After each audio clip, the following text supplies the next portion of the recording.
Today is May 31st, 2023. My name is Rob Carr of Kalamazoo Right to Life, and this is Pro-Life Week. Well, two things on the program today as we finish off the month of May. First off, I saw in the news today that South Carolina Senator Tim Scott, who announced about a week and a half ago that he's running for the GOP nomination for president, announced that he is supporting the national 15-week abortion ban that I do think was introduced by Senator Lindsey Graham sometime last year after the Dobbs decision, which affirmed Mississippi's 15-week ban on abortions. So Graham sees that 15-week as a threshold that has been validated by the Supreme Court. But the Supreme Court did say that states could pass legislation, irrespective of what the Supreme Court ruled on the Mississippi case. So some liberal states, have passed legislation to legalize abortion basically into the third trimester, and other conservative states have banned abortion from conception. And some of those states have put exceptions on rape and incest or the life of the mother. But so you've got a wide range between conception and third trimester. And I really do believe that a national 15-week abortion ban is an unacceptable time period. 15 weeks is well into the second trimester. And, by that time, in fetal development, the baby has all his or her organs, it's growing quickly. Obviously, the baby may not technically be viable at 15 weeks, but pretty close. I mean, we're having babies being saved at 20 and 21 weeks. So it's only a month shy of viability. And, it makes me wonder what should be, if we're going to have a national policy, what should it be? And then there's the other issue of electability.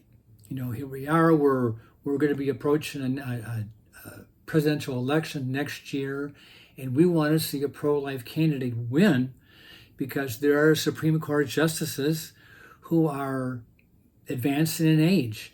And should they choose to retire, we want a pro-life president in there who will nominate pro-life judges.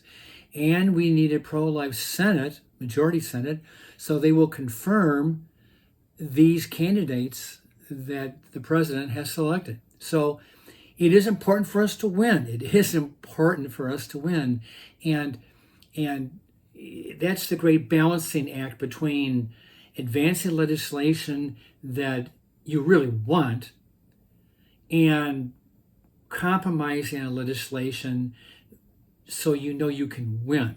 And that has been the Achilles heel for the pro-life movement for 50 years, because you do have the incrementalists who favor some kind of I hate to use the word compromise, but they favored some level of moderation to get legislation passed. And then you've got the people on the other end, the absolutists, who say no compromise. Just the word compromise is anathema. So you've got these two poles, and they don't see eye to eye in that regard. So looking at this issue, what is acceptable? The true pro-life position is that abortion should be banned from conception. That is the true pro-life position, with no exceptions, because, abortion, or I should say conception because of rape, is a horrible thing. Horrible thing. But that person will go to her grave remembering the rape. Having an abortion does not undo that rape. And then there's the argument, well, about should she be carrying that rapist child? Well, that rapist, you're elevating his status as father just because he impregnated this poor woman to a violent act. It's her child. It's not his child. It's her child. And should she be killing her child? That it's not the baby's fault that baby was conceived by rape. It's not that child's fault. But anyway, so you've got these different kind of issues. And then you got the heartbeat legislation, basically like 6 weeks where a fetal heartbeat can be detected, or you've got 12 weeks, which is the end of the first trimester. And then you've got, the Mississippi law that was the focus of the Dobbs decision, 15 weeks. That's what Senator Graham wants a national policy on. One state has 18 weeks. So another state has 20 weeks. And then you've got the liberal states that have viability or beyond into the third trimester. So you've got a variety of benchmarks, conception, 6 weeks, 12 weeks, 15 weeks, 18 weeks, 20 weeks, 24 weeks. The pure pro-life position is banning abortion from conception. And I suppose in his heart of hearts, Lindsey Graham and Tim Scott would prefer that. But I think they're viewing this pragmatically and saying if we want to get a national ban from conception, not only won't it pass, but the voters will reject our candidates who favor that, and we will lose at the ballot box. So it is a balancing act between two different opposite positions, and the pro-life movement has to make a decision if it's going to pick a candidate who is ideologically driven for conception, or one that is willing to kind of compromise. And like I said, I hate that word. I know in most bills, most pieces of legislation, I have no problem with compromise. But when you're dealing with human life, unborn, innocent unborn human life, compromise can be a very dirty word. Okay, so I'll just kind of leave you at that point. On May 26, two elderly gentlemen, 173 and 180, were praying outside of an abortion clinic in Baltimore. And a person, I don't know if he came outside of the Planned Parenthood clinic or he was just somebody in the neighborhood walking by, but he came up to these two men and he began to beat them. And one was beaten more severely than the other.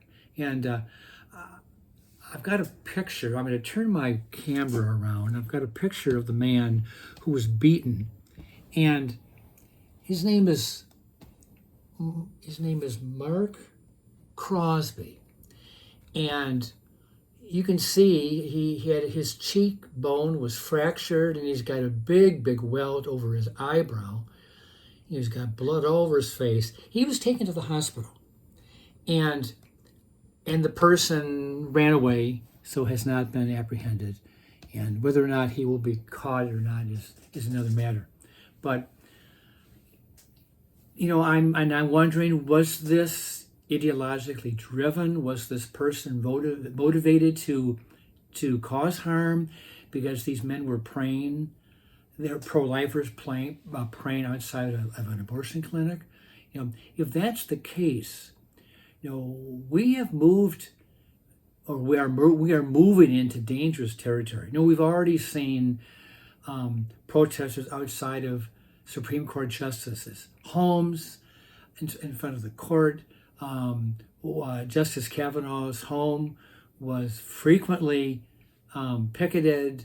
A person flew from California with the intention of assassinating the justice, and he didn't do it, and he has been arrested. But you do see the other side beginning to take steps that we have not seen before. Now, it's true, I mean, the first to admit that there has been some pro-life, I hate to use the word pro-life, but illegal activity by pro-lifers, shooting doctors, clinic personnel, night guards, watchmen, arsons, bombings. That has been a curse in the pro-life movement for the last 40 years. But this is now a new territory for the pro-abortion people. And I just fear for the lives and safety for pro-life activists who are just praying in front of clinics, talking to pregnant moms, trying to encourage them and urge them not to abort their babies, but to save them and give them life. And with that, I'll let you go. I will see you next time.